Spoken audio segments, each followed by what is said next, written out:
is time for This Week in HOLLYWOKE. I'm here with Jamie Cheese Slice helping me That's out right. today. From the ones and twos to the front of the camera. Here we go. Jamie, what do we have going on today? Because I think lot of action here in Hollywood, and sometimes we lose track because there's so much of the national and the international news. We want to come back down here and say what's going on in this town of the capital of fake, the capital of fraud, the capital of theater, right here in Hollywood.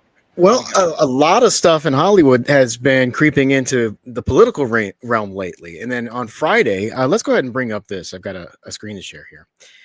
Brendan Carr, the FCC director, he's issued a probe into Disney for their DEI practices, saying they've been discriminating against certain people in order to fulfill mandates that agree with the DEI stuff. So on Friday, he put out this tweet, which is, after we've done all our news for the week, usually. He put out this tweet that said, I have asked the FCC's Enforcement Bureau to open an investigation into Disney and ABC. While Disney started in an iconic American company, it recently went all in on DEI. I'm concerned that their DEI practices may violate FCC prohibitions on invidious forms of discrimination. So this kind of blew up a little bit over the weekend in certain pop culture news sites and things like that. What I found interesting here is that this is something that we on the left generally are going to ignore, because a lot of people that we align with politically are very supportive of these DEI initiatives, although not all of us are. I mean, some of us are. We'll say we're left, but we're not woke left. And then you got the other people who are definitely woke left. So for me, I'm not against DEI at all. I think diversity, equity, inclusion are all very good things on their own. But I think when you assemble them together, that the way they've been using them as a package to weaponize these ideas and deploy them in all these different companies, I think it's actually been a very bad thing. It's come off to be very authoritarian, and also I think it's kind of been a detriment to the people who want to push those ideas of inclusiveness, because they've been getting the opposite results that they've wanted from the thing that they've pushed. So anyway, I'm getting a little bit ahead of myself. Let's stick to the facts of the story and then get into the commentary after that. So there have been a lot of articles. There's some updates that came out after the weekend. On Monday, Brendan Carr did an interview talking about this stuff that came out on Friday. And I've got this article from The Hill. There's a lot of articles like this one. I like this one from The Hill because it seemed to be the most neutral. It wasn't just all anti-Trump stuff. So let's go ahead and share this one. Here we go. So, The Hill, the FCC chair threatens ABC's broadcast license over Disney's DEI practices. And this is by Sarah Fortinsky. And this came out today, early this morning. And this is reporting on the interview from yesterday. Let's see. We'll go ahead and go over here. Oh, I had this all queued up. So I wanted to just point out a few things from this article. Carr announced Friday that he is opening an investigation into Disney over potential violations of the FCC's equal employment opportunity regulations through the company's DEI policy. He said that the probe is about the hiring practices and their employment practices, noting that ABC can't make hiring decisions based on protected characteristics, including gender and race, under an FCC EEO regulations. So some of the critiques to that are they feel like the people who are against this feel like that this is a way for them to go after companies they don't like. Now, this isn't just about Disney. The FCC also issued a probe into Comcast back in February. So this isn't new, but Disney's a big guy on the block. I think the purpose of this, though, or I think the thing that people are attributing to this is that this is the Trump administration going after DEI programs. And what I think a lot of people are failing to recognize is that these companies were starting to abandon the DEI stuff before Trump won the election. Yeah, that's A true. lot of it had to do with because they were losing money by investing into these programs.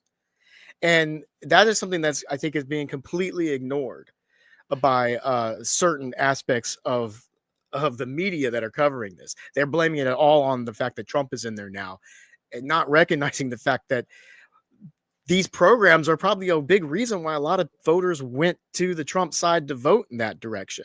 That's a great point, Jamie. I Yeah. had to say I remember life here in Hollywood before Trump got back in office, and we have all these new policies that were thrown in our faces. So what's going on at Disney, and they're getting called out on it now. That's a good thing. But I want to remind people, because we covered this here on the show when at the time when, and it was a year ago. So this is still like a year left of Biden's administration, and you had these new policies of how how studios are allowed to pick up films, and they had to check these boxes. And I think that when we looked into that, the boxes you have to check, that you has to be a story. It has to be a minority character. It has to be somebody underprivileged character. It has to be LGBT. So they're giving you conditions on the storyline. And so that means your lead actor can't be telling a story that's about a white straight male. Not allowed. We won't fund it. There were other things that you had to look at, like who's on your crew and what, and so all this stuff was going down a year ago. And just the most ridiculous stuff you could think of, Jamie. Like we had, Brendan Fraser winning Best Actor, and then people coming out and go, "You can't. That's not filmmaking. Where you get a guy that's not fat and he's going to put on a fat suit. That's not. That is disrespectful to the fact. It's like to the overweight. And then having voice actors, you're not allowed to voice somebody that you're not. You can't be a black person voicing a white person, or a white person. This is what we call a slippery slope, where there's the destination is complete chaos. And I think what happened is that people here in Hollywood started to notice this. It was a little late. The stuff has already been implemented. People are already there were all this you're either woke, you're either Hollywoke, or you're against us. You're either with us. So the Hollywoke culture started to show cracks well before Trump came in. They believe in diversity. Yeah, but they don't believe in diversity of thought. It's all cosmetic with them, where the diversity comes from.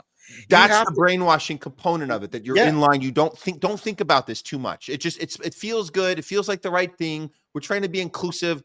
Don't think about it too much. It's the right thing. We're the good guys. It's those they're the bad.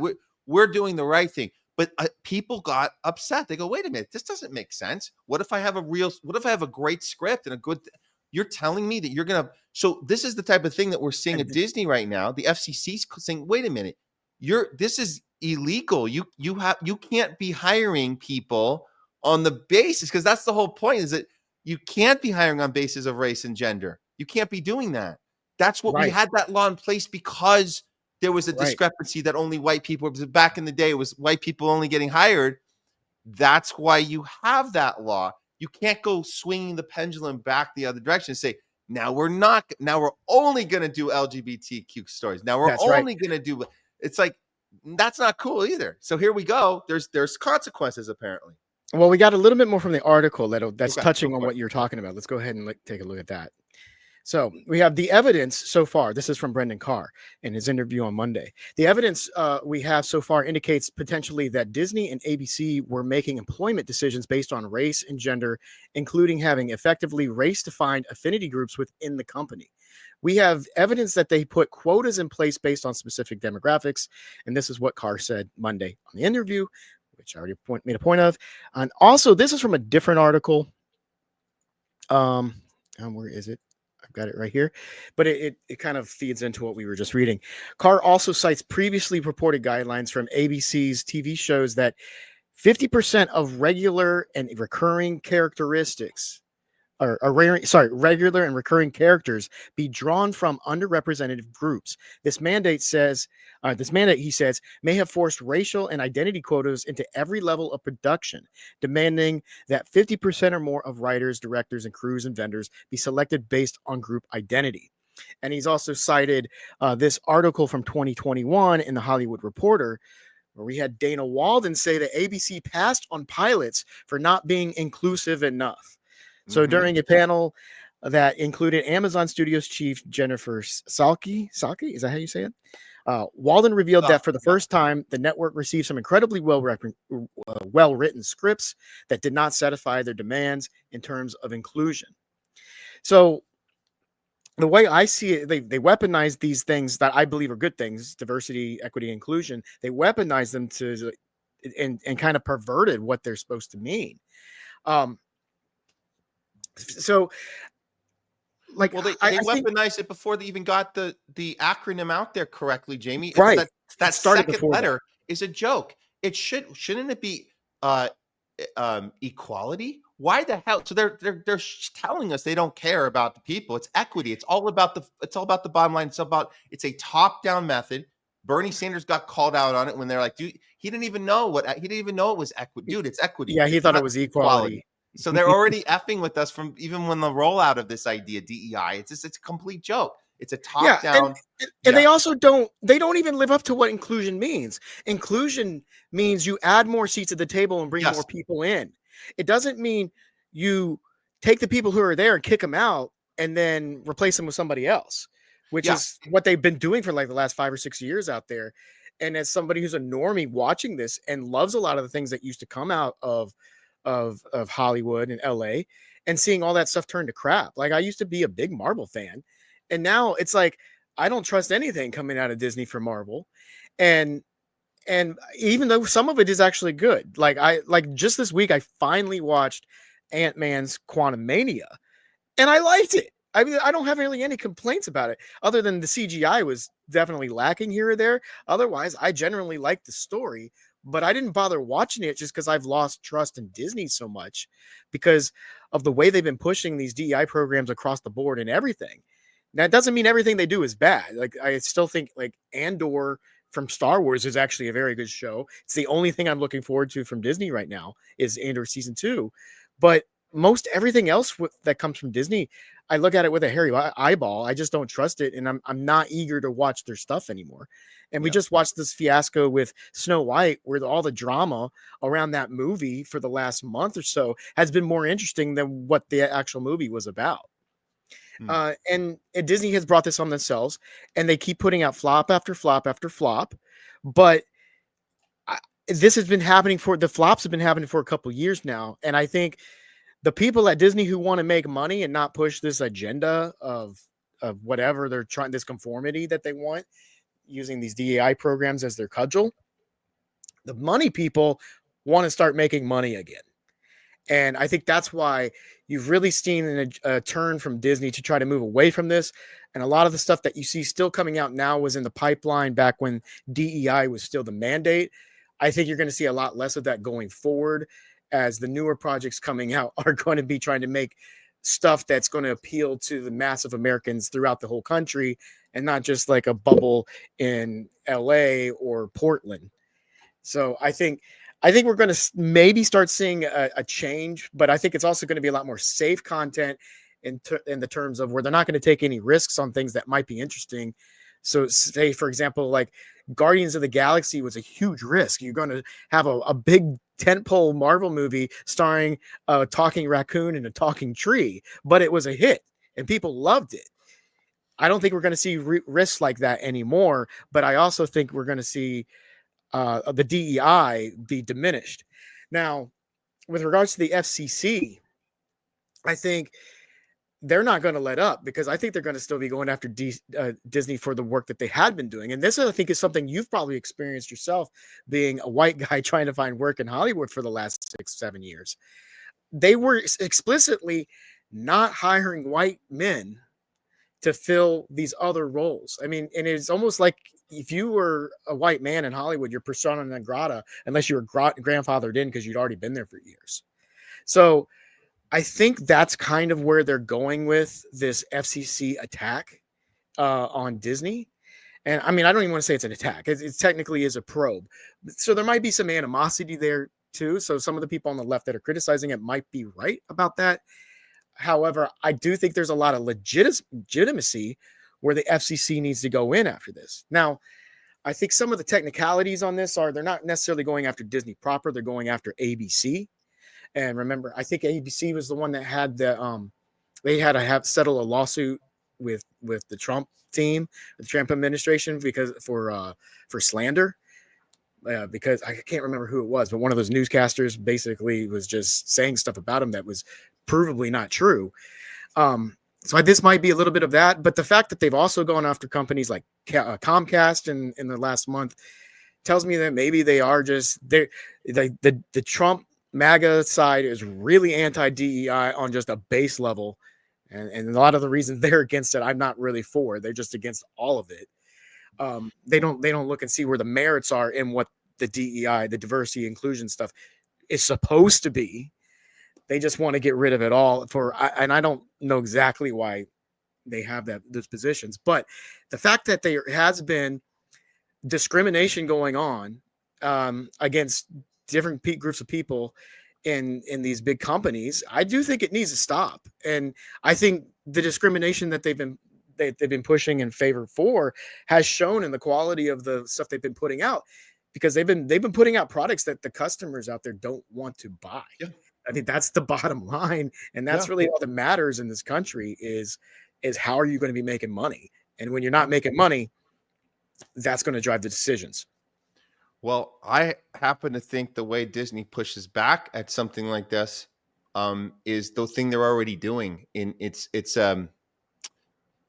We're living through a time here in Hollywood where more and more departments of people in different parts of filmmaking are going to be out of work.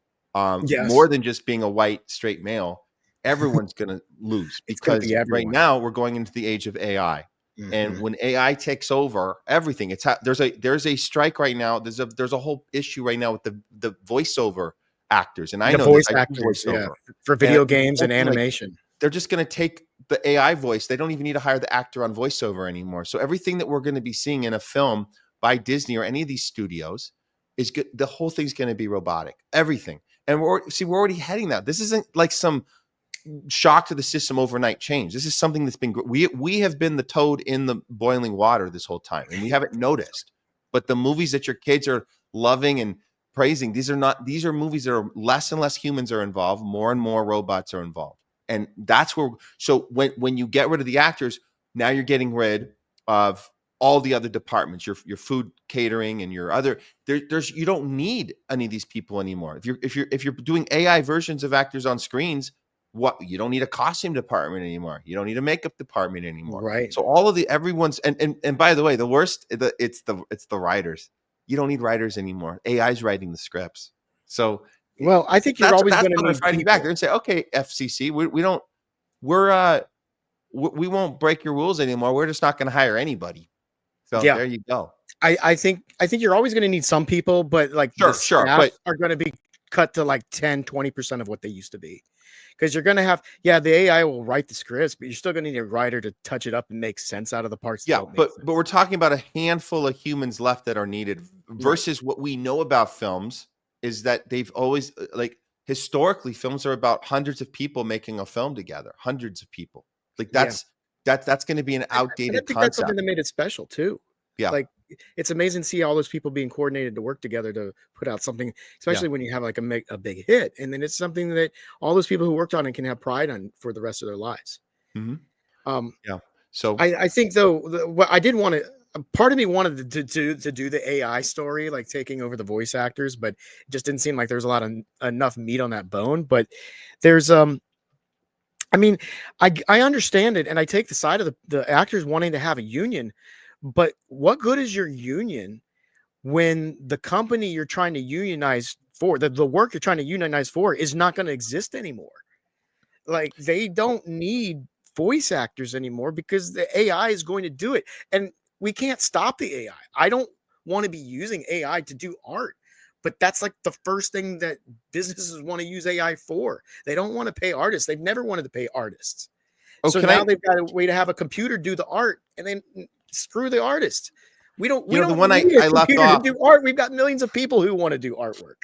The one I left off, which I have to give a shout out to the musicians out there. That is, I mean, these guys are this idea, this concept that AI is going to be writing the music now. You're not all the composers out there then scoring, trying to get their scores in films and their singles released in films. Not going to happen. Everything's going to be, so even the music, they know what the audience is, what their ear is tuned to, and the AI is just regurgitating the thing that they know the person on this audience. You're not even gonna know the difference. It's not gonna make a damn difference. The people, these Taylor Swift characters and these Ariana Grande characters right now, they might as well be AI at this point. They're completely controlled by these studios anyways, and these record companies anyways. They might as well. So that's where we're headed there as well. So everyone loses in this scenario. But And yeah, I audiences mean, it's don't good that the care. fight's happening with, FCC. I'm generally I don't remember a time when I was like, go FCC, like ever. But in this case, yeah, F Disney, man, F Disney.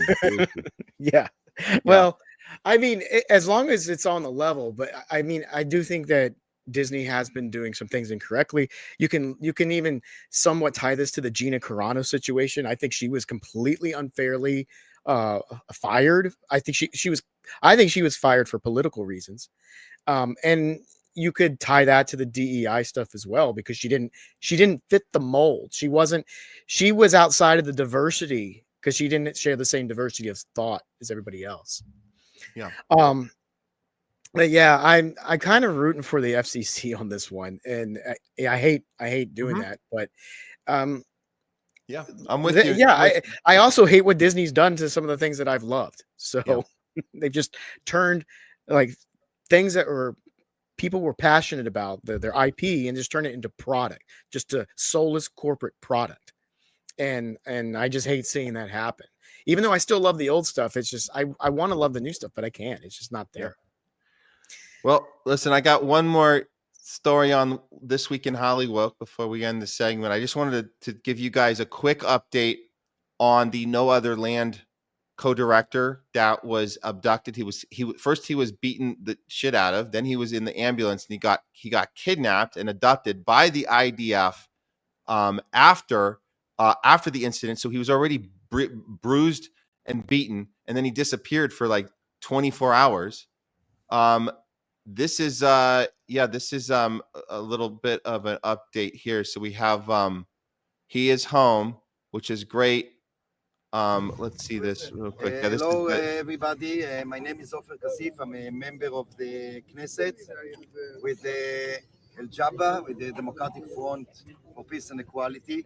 I came here not only on my name, but to represent the Communist Party and Hadash, El Jabba, to express our solidarity with the people of Mesafriato of Susia, especially with Hamdan, and to wish you all the best.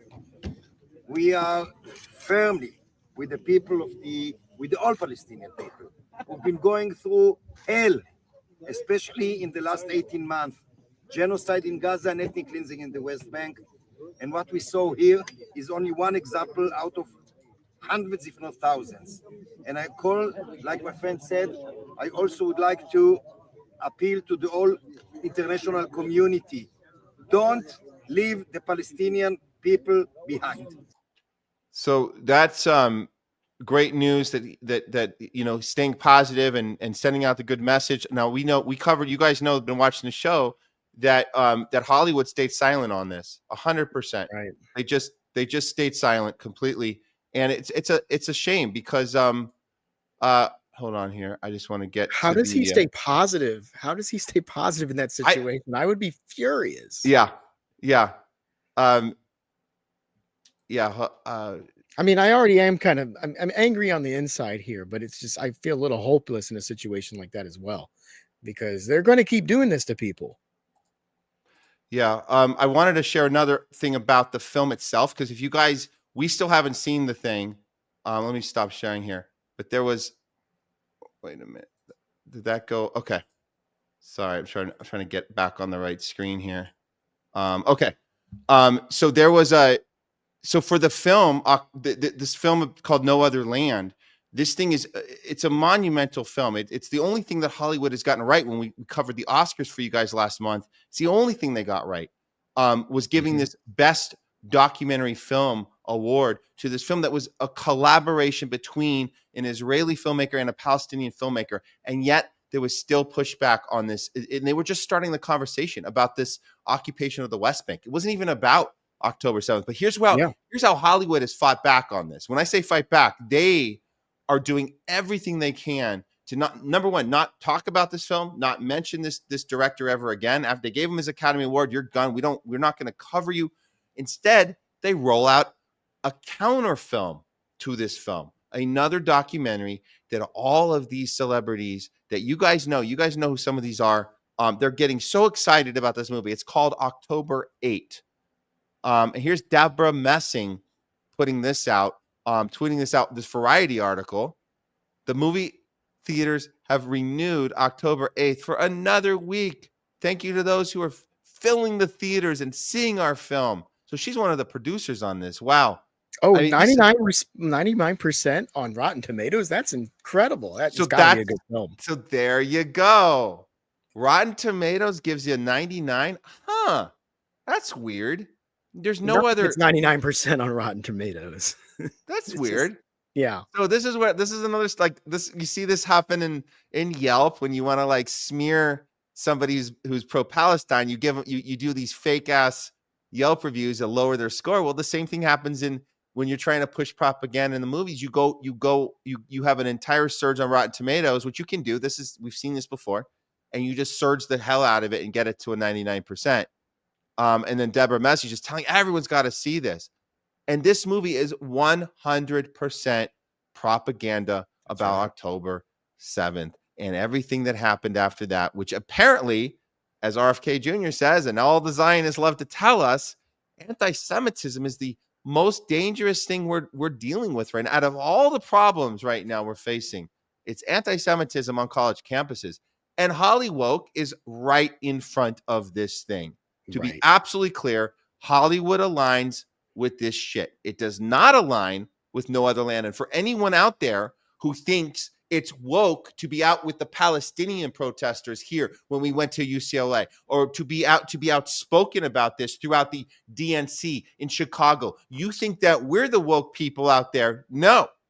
HOLLYWOKE, and all you got to do is look at what Variety and all the publications are putting out when it's time. They don't cover No Other Land. They cover October 8th because that's the movie they want to champion, and they want you to forget about the real film, about real stories told about living in an occupied land of the West Bank. And it's a real story, and that's the one thing they got right. They gave him the little Oscar, and they said, get out of here.